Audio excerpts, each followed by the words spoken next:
Yes, everybody, welcome back to TarHeelIllustrated.com, or of course, if you're watching on our YouTube channel, Tar Heel Illustrated, I'm THS staff writer Jacob Turner, and joining me from Heinz Field in Pittsburgh, Pennsylvania, our very own publisher, Andrew Jones. And Andrew, just on that field, you can see with the yellow stands behind you, Carolina losing to Pittsburgh in overtime, 30-23. Coastal chaos is a word I heard a lot on TV again, based on how that game ended up going. And we'll dive into that here a little bit more here in a second. But AJ, the first thing I kind of want to talk about is how the first half went down. I thought it was a game. I tweeted it at some point. I don't remember if it was kind of towards the end of the first half or early in the second half, but it just felt like a game with how Carolina played in the first half. Pittsburgh getting up 17-0, eventually 23-7. It just felt like a game that Carolina really shouldn't have been in. And we'll hit on the second half here in a little bit and how they kind of were able to stick around and eventually crawl back into it. But I really thought it was a first half in which Carolina started off kind of slow on defense, really slow on offense, really never got it together besides that 76-yard, Antoine Green touchdown. But after the defense, gave up those 17 points, started playing a little bit better, and that momentum was carried into the second half. But it was Pittsburgh that jumped on Carolina early, and I think that ultimately, looking back, is a reason Carolina ended up losing this game. Carolina in the first half, outside of that 76-yard touchdown, and the DB fell down. Mm-hmm. Yeah, he fell down, and then he was laying down on his stomach and watched the play. He had his head up and watched the play.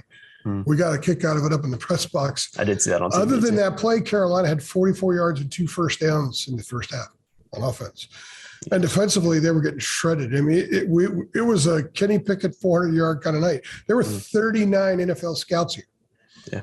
And I thought, well, okay, they're seeing what they came to see from Pickett and from that offense. And Carolina's special teams was bad too. They gave up 2 long punt returns, had some issues, but they kind of vindicated themselves a little bit later.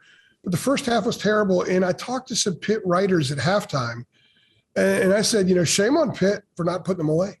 Really, it should have been like 38-0 at halftime. Oh, easily. Pitt left points on the field all over the place. And when you do that, if a team has resolve, you give them air. And Pitt gave Carolina air and credit Carolina for making some of that happen itself. The 76-yard play, it happened. They get credits. They had 120 yards at halftime and 3 first downs. Pitt, by the way, had 16 first downs at halftime, another 300-yard half for an opponent against Carolina. And but the defense started getting some stops late. Pitt screwed up. They missed a field goal. They missed a PAT. They had a curious decision going for it one time on 4th down inside the red zone. So they left a lot of stuff on the field. Carolina was down and out. I mean, they should have put their foot on Carolina's throats and put them away, but they didn't. And the third part that we're going to talk about tonight is resolve. They did enough to give themselves a lifeline into the second half, as bad as the first half was. And the first half was Georgia Tech bad. The first half was Virginia Tech bad, but it was worse because at least in Blacksburg, just the first 3 possessions defensively were bad. Then they started fixing things and they were pretty good afterward. It took almost the full first half tonight before they started making some stops defensively and generating a little bit of momentum. And, it was bad. I mean, Twitter was on fire. Yeah. People were DMing me from our message board. And honestly, there's 5 of us that traveled from a couple of newspapers and our the other site, not in our network, but the 247 network in South Carolina, Raleigh News Observer, and Adam Smith of Burlington, who's really Gwinnett. He feeds about 12 papers. And we're like, God, we're going to have all our stuff at halftime because there's no way this team has any life. But they had just a little that was left there. And shame on Pitt, really, for not putting them away. And it almost came back to haunt them later. And we'll go into the Carolina part here, which we'll talk about in the second half. But I think an enormous part of this story is that Pitt didn't put them away, and they should have put them away. So they gave Carolina a lifeline, and credit the Tar Heels for taking advantage of it. Yeah, definitely. We'll hit on some of the reasons here that Carolina was able to get back into it, because it started on the defensive side of the ball. I mean, the defense was, I think it's the best football we've probably seen them play this season. I'm not going to say probably, it was holding Pitt to just 76 yards. This is, a top 5 offense in the country and total offense in Pittsburgh coming into this game. And, like I said, they really, really shut him down. I mean, Kenny Pickett looked ordinary in the second half, and he's not an ordinary quarterback. He's really, really good. So credit to the defense for making those adjustments. And then as the defense started making plays, kept holding Pitt, kept, kind of stalling their drives, you saw the offense slowly but steadily start sustaining some drives, and it fed into the fourth quarter. It was ultimately the reason they were able to force overtime. And, I know we'll hit on it here in a second too. Mac Brown mentioned that when he decided to kick that field goal at the end of regulation, he kind of wish he would have gone for it in hindsight. I know hindsight's 20/20, but I could, in a couple players, and Sam and Gimmel kind of said that they could see it going either way either. So one of those calls that if it goes your way, you're a genius. And if you decide not to and it backfires, it's on you. But ultimately, I thought the defense's play is kind of what fed the offense and gave them opportunities to get things going after a really slow start. Yeah, Mac actually said he was talked out of going for it. Mm-hmm. And we'll get to that in a second. We'll build up to that. But you're right. The defense, I asked Jeremiah after the game, did you guys kind of start building a little bit of momentum in the second quarter? Because they got a stop on the missed field goal, and it still counts as a stop. And then they got another stop. So, Pitt just kind of started slowing down a lot, and Carolina had a lot to do with it. And then he said the only difference in the second half was they just made their plays. They just played better. Max said they just played better on defense. But what was interesting is at one point, like with 2 minutes left in the third quarter, Carolina had run 19 plays in the quarter and Pitt only 3. So the defense was getting momentum because it was on the sideline, and Pitt wasn't moving the ball. So by the time Pitt got the second possession in the third quarter, it hadn't moved the ball in like an hour and a half of real time. So whatever groove it was in was gone, and it couldn't get it back. So because the offense had no offensive possessions of more than 4 snaps in the first half. And then they went 11-8 in their first 2 in the second half. And that's the 19 snaps I'm talking about. They also had 2 more, I think one of 11 and one of 10. That last drive where they kicked the field goal to tie it was a 10-play drive. So they used clock. They stayed on the field. They gave the defense a chance to rest. I thought the defense applied a lot more pressure in the second half. They played like a rested group. They never looked to tire at all in the second half. And Carolina, owned the second half. They dominated. They didn't do it in the kind of style we've seen them do it previously under this regime. They kind of had to grit and gut it out. There were a couple of curious things. I thought the fourth down where they went for it in the third quarter, they should have kicked a field goal, taken the points, made it 23-10. Just get the points, get some out of that drive. They didn't do it. And they sure could have used it later. And then they went for the 2-point conversion, which I don't like when coaches try to make up points too early in a game. Maybe they were thinking, look, Pitt's just going to keep scoring. We need more points. They can't. They don't have the benefit of looking back on what ultimately happened after it happened. They have to project forward. And there was nobody watching the game on TV, nobody in the press box, nobody in the stadium thought they were just going to get 3 and out, 3 and out, 3 and out, 3 and out. They didn't think it was going to happen. So I understand why they did that. But even still, even with some of those missed opportunities, they did end up tying the game late. And that brought us to where Mac went ahead and said he was talked out of going for it on 4th and 2. And let me tell you, Jacob, the weather here was beautiful today. The weather tonight was great until it got bad. And I put a video out, and if you haven't seen it, check out Ad Heel Illustrated on Twitter. I put a video out of the weather. It was during the timeout when Carolina was thinking about what it wanted to do. And I shot a video, and the rain's just swirling all over the place. You could tell on TV it was. And we actually kind of thought, you go for it here, not because Mac just wanted to get it done right then and there, but I thought it was dangerous snapping them on trying to kick. It was so nasty out. Yeah. And so anyhow, they didn't go for it. They kicked the field goal. I thought a big penalty by Josh Azudu, the false start. They had 1st and goal at the 2. They had an incomplete pass, 2nd and goal at the 2. The false start takes them back to the 7. Sam got tackled for a 1-yard loss, and it's 3rd down at the 8. And then they have the play to Chandler, and he got in that long review, which never should take it that long, down to the 2-yard line. And that's where that situation came up. I understand why Mac wanted to go for it, especially when you think about the weather. But again, you don't know if it's going to be pouring even more so 15 minutes later. And it was ridiculous. The worst rain I'd ever seen in a game was when it's 2016 when Carolina hosted Virginia Tech in the Hurricane game. That was unbelievable. But this was pretty bad during that stretch. And the people who stayed, credit them, they were probably a little inebriated in order to deal with that. You got to be at that point, right? But it was really difficult in overtime. I mean, Sam could not dry his hands. They were throwing towels out there. And by the time the towels got to the field, they were also wet. And not much you could do about that. You got to deal with the conditions. The conditions for both teams are worse than when Carolina had the ball, but you got to fight through it. You got to be able to win the game in a situation like that. They didn't do it. The fourth down interception sealed the game. Pittsburgh stole one. But Carolina, if they would have won, they would have stole one too, because they had no business even beginning the game. But give them major kudos for being in that position. But, Mac's going to get criticized, I think, for that call, mainly because of what he said. I don't think anybody was going to ask him about it, because it kind of makes sense. Just kick it, good overtime, and it's 0-0, right? Yeah, you can see it. Yeah. Yeah. Well, interesting that he brought it up. Interesting that he acknowledged that he was talked out of it. I don't know who talked him out of it. I don't want to speculate here. I think I have an idea who did, but maybe Mac will bring that up on Monday, because I'm sure we'll want to go more into it than we were able to tonight, because he was in and out quickly and they got to get home. So they were really good defensively in the second half. There were all the fire Jay Bateman tweets were going off like crazy. People were giving us crap saying, why don't you guys ever ask the tough questions about Bateman? Well, we have. We don't really get answers about it, to be honest with you. Yeah, he deflects a lot of it.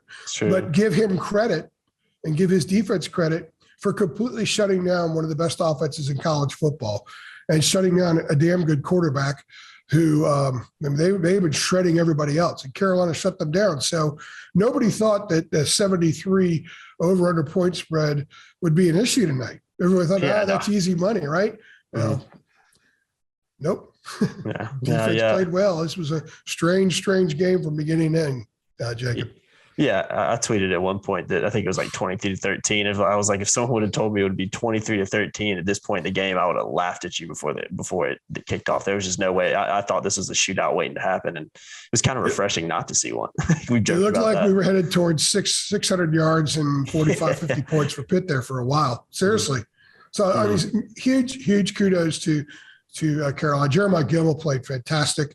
Some of the people would say, he doesn't really make that much of a difference. Yeah, well, look tonight when they're lined up and they're getting the calls in, there are no communication issues. Look how well he played. Yeah. So he was big time. Yeah, might have done himself a few favors playing in front of all those NFL scouts as well. Good game to play as well as he did. Well, they're well aware of him. Oh, yeah. Most definitely. They were watching him tonight for sure. 100%. Let's talk about resolve real quick, AJ. You mentioned it a little bit earlier. It's the last thing I want to hit on. I think you've seen, to focus on a positive. I know it's not a moral victory or anything like that, but you've seen resolve for 4 straight games from Carolina. I mean, going back to that Miami game, late interception by Cedric Gray gets them the win. You go talk about at Notre Dame. I know it was a 10-point loss, but it was a for the most part, a really good performance from Carolina, and they had an opportunity to score in and make it even a tighter game in South Bend. But good performance nonetheless. Besides some few lapses on the defense. But then you go back to last week against Wake Forest. I know it was a shootout, 58-55, but you saw a team that found a way to win late and came back from a big deficit as well to do so. And you saw the same thing tonight. Carolina get behind 23-7 and still being able to come back, force overtime, and have a legitimate chance to win it when they got to overtime as well. So you've seen that from this team. I think that is a positive you can take into the rest of the season. Like I said, I know this isn't something, moral victories aren't something the staff, the players focus on. This isn't anything that we focus on either, but I think that is something that needs to be acknowledged and at least, shown some respect for what they've been able to do in the last 4 games. Well, the third part of these videos when we do them is often, what does this mean? And I think if you want to look at the big picture, they could have won the game tonight, and really in hindsight should have won the game tonight. They had some terrible penalties. They had some missed opportunities. They should have won the game tonight. If Pitt would have lost to Carolina 1, Pitt would be saying the same thing. One of those kind of games. However, what does this mean? Well, we're trying to learn the identity of this team. And I think, it's not a very good team. They wouldn't be 5-5 in a bad ACC, 3-4 in the league if they were a good team. They have good parts and they have good sequences, and then they have bad sequences and they've got some suspect parts, right? Well, one of the things we've seen over the last 4 games is the resolve that you're talking about. So the bigger picture is this is still part of the process of becoming whatever it is they're going to become. And I think what's being instilled right now is some grit, some resolve, some stick to it mentality. Go back to 3 of these 4 games that we're talking about. The defense was horrible in the second half against Miami, but they made a play and got a pick, right? The defense was atrocious for 4 hours, as long as that game against Wake Forest took. They made a play late. The defense made another interception tonight. You know, Jeremiah Gimmel's on 2 of those plays. His detractors, it was his arm on Van Dyke, and he made the pick. Tonight he was in the right place at the right time. He had a big sack tonight too, by the way. And then at Notre Dame, they had the ball in the red zone with 1 minute and 15 seconds left with a chance to maybe do something there and then get an onside kick and maybe steal something there as well. So these are games that the last 3, they played 3 teams that are ranked, 2 on the road in the last 12 days. They won 1 of those games, and they were very much in position to win the other 2. They could have. And I think it says a lot about this team because we've been dogging them, and everybody's been dogging them for the most part. They have shown growth, and an area of growth is the kind of resolve that they have. That becomes culture stuff. That's the kind of stuff that carries into the offseason, gets you through spring a little bit better, and gives you a little bit more confidence and fortitude going into the next season when you know this is kind of a standard that we started getting used to and started clinging to in that previous season. So if these guys are still fighting and the coaches still have them when they're having a very down season, and they're going to get to a bowl because they're going to have no problem at Wofford next week, but they could end up 6-6. And that's a really, really bad, disappointing year on the surface and in most respects. But if they can carry this element into a bowl game and then into the spring, I think it's a big thing.